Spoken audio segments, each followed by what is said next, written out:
أعوذ بالله من الشيطان الرجيم بسم الله الرحمن الرحيم mbokk yi ñu ngi leen di nuyu baax di leen ziar wa assalaamu aleykum wa rahmatullahi taala wa barakatuhu dikkaat ne àndaat ak yéen naafila guddi gi weeru koor gi ngeen si ànd seen mbokkum taalibe ndongoli Haaruna Ndour Jaalibatul Maraaxib ñu leen di fàttaliwaat wax yonent bi alayhi salaatu wasalaam xadiisu tey wi ñu jëlee si Abi Hurayra radiyallahu anhu mu wax ne yonent bi sallallahu alayhi wa sallam nee na inna allaha la yanzuru ila suwarikum wa amwalikum walakin yanzuru ila qulubikum wa amalikum nee na yonent bi sallallahu alayhi wa sallam nee na suñu borom du xool seen jëmm yi waaye tamit du xool seen alal waaye li muy xool moo di seen jikko yi ak seeni jëf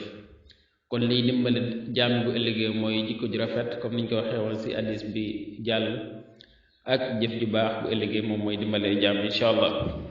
kon tey la juróom-ñeenteelu guddi ku ci julli ñeent rakaa bu si nekk fatiha benn yoon ak tabat yadaa ñetti yoon ak qul huwa allahu ahad benn yoon des na ko ca bindal tiyaabay muñkat yépp ak santkat yépp te dana mel ni wàcce na ab kaamil te des na ko ca bindal tiyaabay ku jaamu yàlla juróom-ñaar fukki at yoo xam ne dakaa yendoo woor fanaane julli te des na digal ñaari malaaka ñuy far ay bakkaaram di ko bindal ay yiw ba bés penc te yàlla dina nangu ak julleem ak kooram te dina ko dimbale dina ko taxaw ba kenn du ko mën a lor te dina ko musal ci seytaane ak njàqar yépp te bu bés penc ba des na ko boole ci ñi nga xam ne duñu gis leen di ragalloo wala du leen di jàqloo te des na ko ubbil juróom-ñetti buntu àjjana mu duggee ca ba ko soob te deesi ko xisaab yàlla ñu suñu borom nangul te nangul leen wasalaamu aleykum wa rahmatullahi taala wa barakatuh